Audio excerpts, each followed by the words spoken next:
Operation Sindoor సమయంలో అంటే పహల్గామ్ ఉగ్రదాడి, ఆ తర్వాత ఆపరేషన్ సింధూర్ సమయంలో అనేక సందర్భాల్లో మాట్లాడుకున్నాం. ఇవాళ అంటే దేశంలో పూర్తిగా ఉగ్రవాదం నిర్మూలన కోసం ప్రపంచ దేశాలు కలిసి రావాలని ప్రధానమంత్రి పిలుపు, ఆ దిశగా ప్రయత్నాలు ఇవన్నీ జరుగుతూ వచ్చాయి. ఇంకొక ఉగ్రదాడి ఘటన దేశంలో జరిగినా అని మనం ఆ రోజు అన్నాం.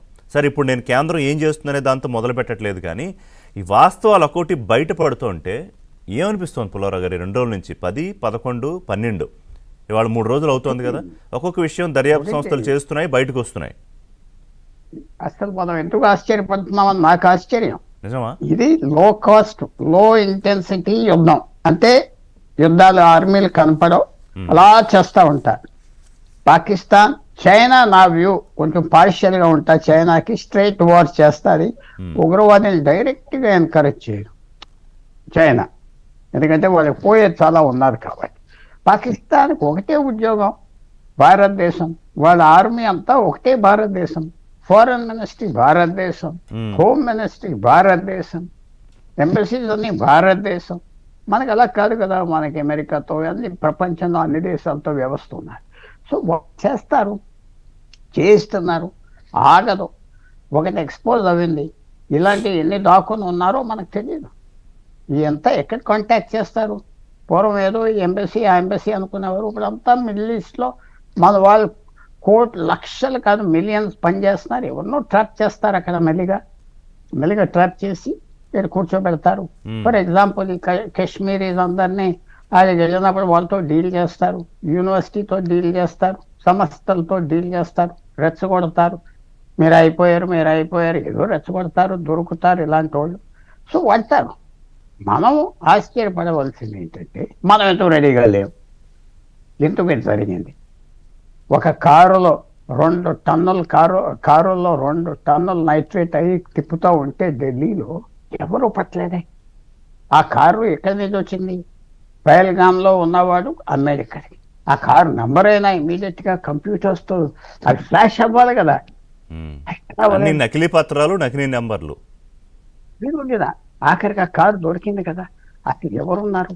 మాస్క్స్ తో తిరగటం ఏంటి? ఏమన్నా సెక్యూరిటీ ఎక్కడ కాదు, మనం ఆలోచించుకోవాల్సింది కాదు. ప్రాక్టికల్ గా మాట్లాడుకుంటే పుల్లారావు గారు, మీరు ఢిల్లీలోనే ఉంటారు. ఒకటి లక్షల సంఖ్యలో తిరుగుతాయి కదా రోజు వాహనాలు ఢిల్లీలో.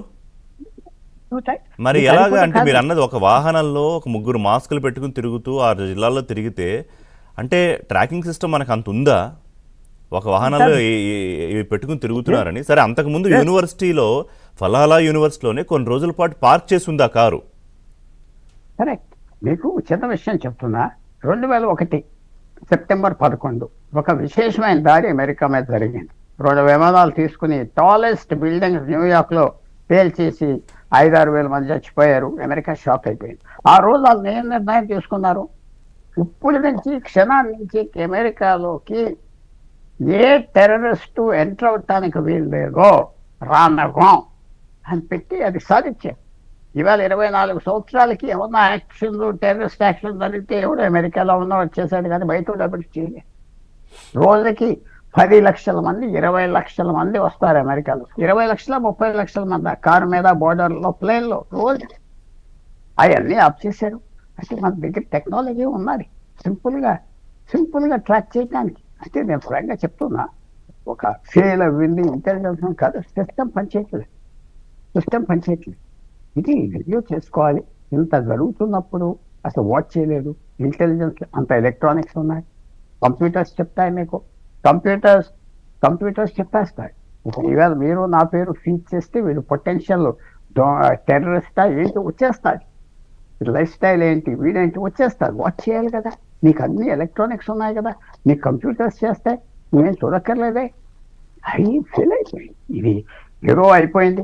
వాళ్ళు తప్పు చేశారని మనం అంటున్నాం, కానీ మన సిస్టమ్ ఫెయిల్ అయింది కదా. ఎందుకు స్ట్రాంగ్ చేయలేదు, ఎందుకు స్ట్రెంగ్తెన్ చేయలేదు? ఎందుకు ఢిల్లీలో కార్లు వస్తూ ఉంటే ఏదో పెద్ద పోలీసులు రోడ్డు మీద కాస్తారు, హెల్మెట్ లేని పట్టేస్తారు. లేకపోతే పోలీసులు ఏం చేస్తున్నారు ఢిల్లీ పట్టణాల్లో, నీకు హెల్మెట్ లేదు, లేకపోతే నువ్వు ఓవర్లోడ్ చేసి అది ఫైన్ ఏదో కట్టలేదు, నువ్వు ఫైన్ కట్టే ఆఫ్ చేస్తారు, దులిపేస్తారు. అంతేనా? అసలు క్రైమ్, అసలు అది తప్పు కూడా.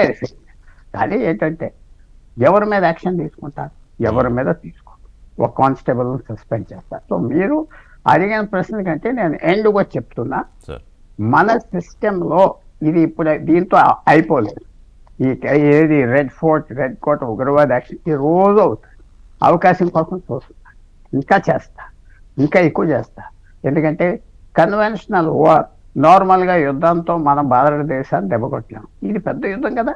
నిన్నటి నుంచి ఎంత ఖర్చు అయిపోయింది 3 రోజుల్లో భారతదేశానికి సెక్యూరిటీ మీద, ఎన్ని వందల కోట్లు ఖర్చు పెట్టాం, ఎంత పల్లాగిపోయింది. మొత్తం స్తంభించిపోయింది. అక్కడ మార్కెట్లు స్తంభించిపోయాయి. రోజు వందల అదే కోట్ల కాదు, ఎల్లో దేశం వ్యాపారాలు అంతా. జరిగాయి. 3 రోజుల నుంచి మూసేశారు ఆ మార్కెట్స్ అన్ని. వాళ్ళ పాలసీ ఏంటంటే ఒక మనిషిని ఒక బుల్లెట్తో చంపేయచ్చు, లేకపోతే వెయ్య ఖర్చుతో చంపచ్చు. కత్తితో వెయ్య అలా చంపడానికి అదే మనది అదే కదా, మేక్ ఇండియా 1000 తర్వాత cuts అనే రావు గారు చెప్తారు. యాక్చువల్లీ అదే కదా పాకిస్తాన్ వాళ్ళ ఇది. అందువల్ల ఇది మనకి చాలా అలర్ట్ చేయవలసింది. ఇది దీంతో ఆగదు. ఇంకో 20 సంవత్సరాల 50 సంవత్సరాల 100 సంవత్సరాల వాళ్ళతో విరోధం ఉంటుంది. మనం ప్రిపేర్ ఉండాలి. 200 సంవత్సరాలు యుద్ధాలు జరిగినాయి యూరోప్లో, అవన్నీ ఒక 100 సంవత్సరాల క్రితం ఆగినాయి. యుద్ధం జరుగుతూ ఉంటుంది పాకిస్తాన్తో, అప్పుడే ఆగదు. ఎస్, కొన్ని మంచి సిగ్నల్స్ వచ్చినాయి. ఆఫ్ఘనిస్తాన్ పాకిస్తాన్కి దూరం అవ్వింది. చైనా కూడా పాకిస్తాన్కి 2-3 నెలల్లో దూరం అవ్వటం మొదలుపెట్టింది. ఎందుకంటే వీళ్ళతో ఏంటి అస్తమానం మనకి భారతదేశంతో యుద్ధానికి దింపేస్తారు. సో కొన్ని మంచి సైన్స్ ఉన్నాయి, కానీ పాకిస్తాన్తో ఈ యుద్ధం అప్పుడే ఆగదు. బాయ్ అనేది మాట్లాడదాం. అది మాత్రం ఈ టర్కీ రోల్ ఇవన్నీ కూడా మాట్లాడదాం. జనరల్ కేఆర్ రావు గారు, అంటే ఈ ఘటన విన్న తర్వాత ఈ 2-3 రోజుల నుంచి బయటకు వస్తున్న విషయాలు చూస్తుంటే, ఎందుకంటే మీరు ఎన్నో ఆపరేషన్స్, అంటే ఇలాంటి ఆపరేషన్స్ కాదు కానీ ఆర్మీ దగ్గర శత్రు దేశాలతో పోరాడారు కాబట్టి